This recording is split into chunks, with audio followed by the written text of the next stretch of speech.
Friends, welcome back to my channel earth mom Dehradun. मैं हूं ज्योति और वेलकम है आप सभी का मेरे चैनल पे। चैनल में नए हैं तो प्लीज़ चैनल को सब्सक्राइब ज़रूर करें, वीडियो पसंद आई तो लाइक ज़रूर करें एंड येस अपने प्यारे प्यारे कमेंट सेक्शन में ज़रूर करें। तो छोटों को ढेर सारा प्यार और बड़ों को राधे राधे। तो इसी के साथ आज का रिएक्शन वीडियो शुरू करते हैं। तो बहुत दिन से काफ़ी ज़्यादा सब्सक्राइबर मुझे इंस्टाग्राम पर भी DM कर रहे थे कि मैंने बसंती जी के ऊपर कोई भी वीडियो नहीं बनाई है। सो येस, थोड़ा सा आजकल हैक्टिक डेज चल रहे हैं। पिछले 2 दिन से मेरी हाउस हेल्प नहीं आई है और उसकी वजह से मुझे बिल्कुल भी टाइम नहीं लग पा रहा है, लेकिन फिर भी मैं बिल्कुल ट्राई करती हूँ कि अगर आप लोग मुझे कोई कंटेंट या कोई वीडियो मुझसे एक्सपेक्ट करते हैं तो मैं उस वीडियो को, वो कंटेंट आप सबके सामने जल्दी से जल्दी लाने की कोशिश करती हूँ। तो आई होप कि आज का ये वीडियो, आज का ये रिएक्शन आप सबको बहुत पसंद आएगा। तो आप सबको पता है कि क्या करना है, चैनल को सब्सक्राइब करना है बाबा, और वीडियो को लाइक ज़रूर करना। साथ ही साथ बेल नोटिफिकेशन है उसको फटाक से ऑन कर देना ताकि मैं जब भी कोई न्यू वीडियो डालूँ आप सभी को उसका नोटिफिकेशन मिल जाए। तो येस, बसंती जी की मैं अभी जस्ट व्लॉग ही देख रही थी। आजकल बिल्कुल भी व्लॉग्स देखने का भी टाइम नहीं लग पा रहा है, तो मैंने अभी उनका करंट व्लॉग तो नहीं बोलूँगी, अभी 1-2 दिन पुराना मैंने व्लॉग देखा था, जिस व्लॉग में देख के मुझे ये पता चला कि उन्होंने कुछ क्वेश्चंस के जवाब दिए हैं। क्वेश्चंस के जवाब के साथ साथ वो इस समय जो मेहनत से काम कर रही है ना, सोचो, एक तो इतनी गर्मी का मौसम, और उस गर्मी के मौसम में कभी गेहूँ, कभी घर का कोई काम, कभी खेत का कोई काम, वो बंदी लगी हुई है मेहनत करने में। तो अगर हम ये बोलें ना कि मेहनत के मामले में अगर बसंती जी को कितने नंबर दिए जाएं, तो बसंती जी मेहनत के मामले में बिल्कुल 10 आउट ऑफ 10 डिज़र्व करती हैं। बाय गॉड, बहुत मेहनती हैं और उनकी मेहनत देख के ना मुझे बहुत अच्छा लगता है। एक टाइम था जिस टाइम पे उनके साथ इतनी बड़ी घटना घटी थी, मुझे लग रहा था पता नहीं ये लाइफ में कैसे मूव ऑन करेंगी, लेकिन इनके सब्सक्राइबर को पूरा भरोसा था कि बसंती बहुत अच्छे से और बहुत जल्दी मूव ऑन करेगी, क्योंकि उसके अंदर मेहनत है, उसके अंदर मेहनत करने की लालसा है, और उसी मेहनत के बलबूते पे वो अपने परिवार की भागदौड़ संभाल लेगी। तो बहुत ज़्यादा देख के मुझे अच्छा लगा कि उन्होंने, थोड़ा टाइम लगा उन्हें संभलने में, अपने घर की जो भागदौड़ है वो अपने हाथों में ले ली है। जहाँ पे उन्होंने गोलू को दिल्ली भेज दिया ताकि वो कुछ और कोर्सेज कर सके, कुछ और चीज़ें सीख सके, लाइफ में कुछ और कर सके, और सारी जिम्मेदारी अपने ऊपर ले ली। जबकि आप जानते हो कि एक औरत अगर घर में अकेली हो, साथ में बुज़ुर्ग हो, बच्ची हो, तो उसके ऊपर कितनी सारी जिम्मेदारियाँ होती हैं। हर किसी को घर में किसी ना किसी जेंट्स की, बेटे की, पति की ज़रूरत पड़ती है, क्योंकि बहुत सारी ऐसी चीज़ें भी होती हैं रोज़मर्रा की जिसमें हमें किसी ना किसी जेंट्स की या उसकी ज़रूरत पड़ जाती है, खासकर गांव वाले इलाके में। लेकिन वहाँ पे उन्होंने अपने बेटे को सबसे पहले दिल्ली भेजा, जहाँ पे सब लोग ये सोच रहे थे कि नहीं, अब तो गोलू को दिल्ली भेज ही नहीं सकते, क्योंकि अगर गोलू दिल्ली चला गया तो यहाँ पे बसंती जी किस तरीके से सारी चीज़ें संभालेंगी। लेकिन उन्होंने बहुत अच्छे तरीके से सब चीज़ें संभाल ली। वहीं पर उन्होंने अपनी बेटी का अच्छे स्कूल में एडमिशन कराया। सोचिए कि माता और पिता दोनों का फ़र्ज़, पिता भी नहीं बोलूँगी, माता, पिता और भाई तीनों का फ़र्ज़ निभा रही हैं इस समय बसंती जी अपने बच्चों के लिए। उन्होंने अपनी बेटी का अच्छे स्कूल में एडमिशन कराया, और उसके बाद जब उन्होंने कुछ कमेंट्स उठा के पढ़े, जिसमें कुछ लोगों ने ये भी कह रहे थे कि दादाजी की जो सेवा वो करती हैं वो सिर्फ दिखावे के लिए करती हैं। वेल, ये कोई पहली बात नहीं है कि इन पर इस तरीके के कॉमेंट्स आए हों। अक्सर इनको ऐसे ही बोला जाता है। जो इनके पुराने सब्सक्राइबर हैं वो इस चीज़ को बहुत अच्छे से जानते हैं कि पहले जब इनकी सास थी उस समय भी ये सास की सेवा करती थी, लेकिन उस समय भी सास की सेवा के टाइम पर भी इन पर बहुत सारी क्रिटिसिज्म किया जाता था, या लोग ये बोलते थे कि नहीं, ये तो बिल्कुल ध्यान नहीं रखती हैं, सिर्फ कैमरे के लिए सेवा करती हैं। तो मैं ये बोलूँगी कि कोई इंसान 1 दिन फेक हो सकता है, 2 दिन कैमरे के लिए कर सकता है, लेकिन इतने टाइम तक कोई कैसे कैमरे के लिए कर सकता है? और अगर कैमरे के लिए ये सब चीज़ें होती तो आपको लगता है कि आके दादाजी इन चीज़ों को बर्दाश्त करते? जहाँ पर दादाजी अपने नाती पोतों से जब नाराज़ होते हैं तो उन्हीं की तरफ मुँह मोड़ लेते हैं, तो वहाँ पर अगर बहू ने कुछ कर दिया तो आपको लगता है कि दादाजी इस चीज़ को डाइजेस्ट कर लेंगे या बर्दाश्त कर लेंगे? जबकि बड़े बुजुर्ग बर्दाश्त करने के मामले में बिल्कुल होते हैं ज़ीरो। उन्हें अगर कोई चीज़ ख़राब लगी है तो वो फिर ये नहीं देखते कि कैमरा ऑन है या क्या ऑन है। उन्हें अगर कोई चीज़ बुरी लगी है तो वो बोल देंगे कि भैया ये चीज़ बुरी ही है। कई बार तो ये सब भी हुआ है कि दादाजी के ऊपर भी काफ़ी ज़्यादा टीका टिप्पणी की गई है कि नहीं, ये तो बहुत तेज़ है, और कहीं ना कहीं यही रीज़न है कि आज घर के दोनों बेटों के बीच में, दोनों बहुओं के बीच में मनमुटाव है। देखो, ये तो वो एक कहावत मैं आपको सुनाती हूँ, मुझे याद है कि गुड़ जाने गुड़ का थैला जाने, कि आखिर प्रॉब्लम है क्या। क्या, हमें जो प्रॉब्लम बाहर से पता होती है ज़रूरी नहीं होता कि इनसाइड वही प्रॉब्लम्स चल रही हो।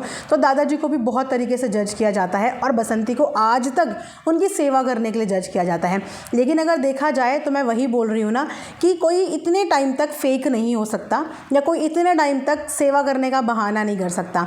अगर आज दादाजी सही हैं, अच्छे से खा रहे हैं, चल रहे हैं, बोल पा रहे हैं, उनकी हेल्थ ठीक है, तो ये इस चीज़ का सबूत है कि वो उनका ध्यान रख रही है, उनकी दवाइयों का ध्यान रख रही है, उनके खाने पीने का ध्यान रख रही है, तभी तो वो ठीक हैं। अगर उनका ध्यान नहीं रखा जा रहा होता या उनको खाने पीने के लिए नहीं पूछा जा रहा होता या उनकी साफ़ सफाई का ध्यान नहीं रखा जा रहा था तो आज दादाजी की हालत कुछ और होती। लेकिन वो मेहनत करती है, लेकिन वो कहते हैं ना कि कभी कभी किसी की मेहनत सामने वाले को दिखती ही नहीं, इसलिए वो सामने वाले की तारीफ़ के 4 बोल बोलने से सोचता है कि मैं इसकी बुराई कर लूँ। लेकिन मैं आपको बताऊँ कि जितना मैंने वीडियो में देखा है, मुझे भी यही लगा है कि दादाजी की देखभाल में बसंती कभी भी कोई भी नाटक नहीं करती या दिखावे के लिए नहीं करती। इनफैक्ट वो तो छोड़िए, घर के बच्चे भी अपनी दादाजी की सेवा जो है वो मन लगा कर करते हैं और इस चीज़ को अपनी जिम्मेदारी समझते हैं। इसी के साथ साथ एक और बात हुई, कुएं वाली बात। आप जानते हैं कि कुएं की बात तो बहुत बार उठ चुकी है, कई दफ़ा कुएं को लेके बात उठी है, लेकिन फिर वो बात वहीं पे थम गई है। लेकिन कमेंट सेक्शन में आज भी लोग, मैंने बोला ना, वो इंसिडेंट ऐसा था कि उस इंसिडेंट को शायद ही कोई भूल पाया होगा। और जब जब वो कुआं नज़र में आता है ऑडियंस की तो सबको वो सब चीज़ें याद आ जाती हैं। नो डाउट कि घर वालों को तो हमसे कई ज़्यादा फील होता होगा वो कुआं देख के, तो सब यही चाहते हैं कि वो कुआं बंद हो जाए। बसंती जी ने यही बताया और पहले भी यही बताया था कि कुआं बंद करवाना पूरी की पूरी उनकी अथॉरिटी इस चीज़ में नहीं है। कुआं किसी और के हिस्से में भी आता है और किसी से भी पूछे बिना वो ऐसा डिसीजन नहीं ले सकती। बट अपनी सहूलियत के हिसाब से उन्होंने कोशिश करी है, उस कुएं के चारों तरफ उन्होंने बाड़ बनाई है। साथ ही साथ उन्होंने बोला है कि मैं ये कोशिश कर रही हूँ कि घास फूस से कुएं को कवर करने का पूरा ट्राई करें। बट जैसे कि कहते हैं कि जिसकी अथॉरिटी ही नहीं है उस चीज़ पे वो पूरा का पूरा डिसीजन नहीं ले पाता। बट वो ये कह रही है कि कुएं को बंद करने की बात चल रही है। अब देखते हैं कि वो किस तरीके से इनिशिएटिव लेते हैं इस चीज़ को लेके, क्योंकि कुएं को बंद करने के लिए एक प्रॉपर, आप समझते हो ना, जाली वाली सब चीज़ों की ज़रूरत पड़ेगी। फिलहाल वो घास फूस से बंद करने की बात कर रहे हैं। कुआं बंद करने की प्रक्रिया में कौन कौन सम्मिलित होता है, कौन कौन अपना कंट्रीब्यूशन देता है और कौन इसके लिए क्या इनिशिएटिव लेता है, वो हमें आगे देखने को मिल जाएगा। बट फिलहाल तो हमें भी देखते देखते 2 महीने से आई थिंक ऊपर हो गए हैं, पर अभी तक कुआं बंद करने की कोई भी वीडियो हमारे सामने नहीं आई है कि किसी ने कोई इनिशिएटिव लिया हो कि कुएं को बंद करना है। उसी के साथ साथ बसंती जी ने एक और चीज़ बताई, जहाँ पे अपने घर के खर्चे को लेकर वो बता रही थी कि बहुत से लोगों को ये भी डाउट होता है कि हम शायद दादाजी की पेंशन की वजह से उनकी सेवा पानी करते हैं। तो मुझे लगता है बहुत कम लोगों को ये डाउट होता होगा, जिनको शायद ये अंदाज़ा नहीं होगा, वरना मैक्सिमम लोगों को ये पता है कि दादाजी की पेंशन का कितना अमाउंट आता है और जितना अमाउंट उनका आता है उस अमाउंट में घर गृहस्थी को चलाना पॉसिबल नहीं है। घर गृहस्थी को चलाने के लिए अच्छा खासा पैसा चाहिए होता है, दुख तकलीफ़ है, बहुत सारी चीज़ें हैं, तो वो दादाजी की पेंशन के ऊपर निर्भर नहीं है। उन्होंने साफ तौर पे कई बार ये बात बोली है कि जो घर का खर्चा चलता है वो मेरी यूट्यूब की इनकम के बेस पे ही चलता है। मेरी यूट्यूब की कमाई के द्वारा ही मैं अपने घर का सारा खर्चा चलाती हूँ, बाहर का सारा खर्चा चलाती हूँ, अपने वीडियो के माध्यम से ही मैं पैसा कमाती हूँ।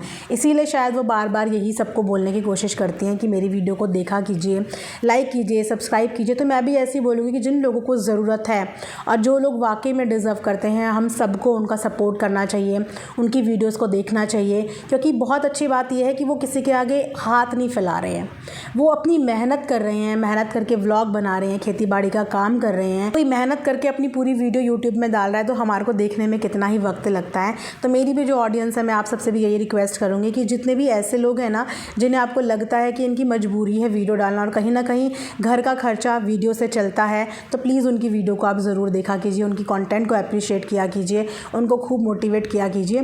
तो यही होता है, देखो, इंसान की ही मदद करता है, एक इंसान के ही काम आता है। और ख़ासकर ऐसे इंसान के साथ जिसके साथ अभी इतनी बड़ी घटना घट गई हो, तो उसके साथ हमें बिल्कुल कदम से कदम मिला के खड़े रहना चाहिए। लेकिन आज भी कुछ लोग ऐसे हैं जो उन्हें बहुत गलत बोलते हैं, कभी कभी इतने बिलो द बेल्ट कमेंट्स आ जाते हैं।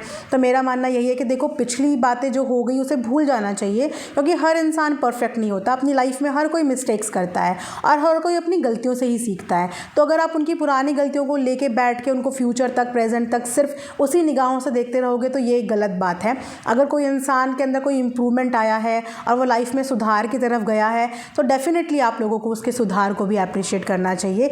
ये नहीं कि उसकी अगली पिछली बातों को लेके उसको आज भी जज करें, उसको कल भी जज करें और उसको ज़िंदगी भर उन्हीं चीज़ों के लिए जज करते रहें। तो फ़िलहाल ऐसा कुछ भी अपनी साइड से बसंती नहीं कर रही है जिस पे हमें उसको जज करना पड़े या हमें उसको नेगेटिव बोलना पड़े।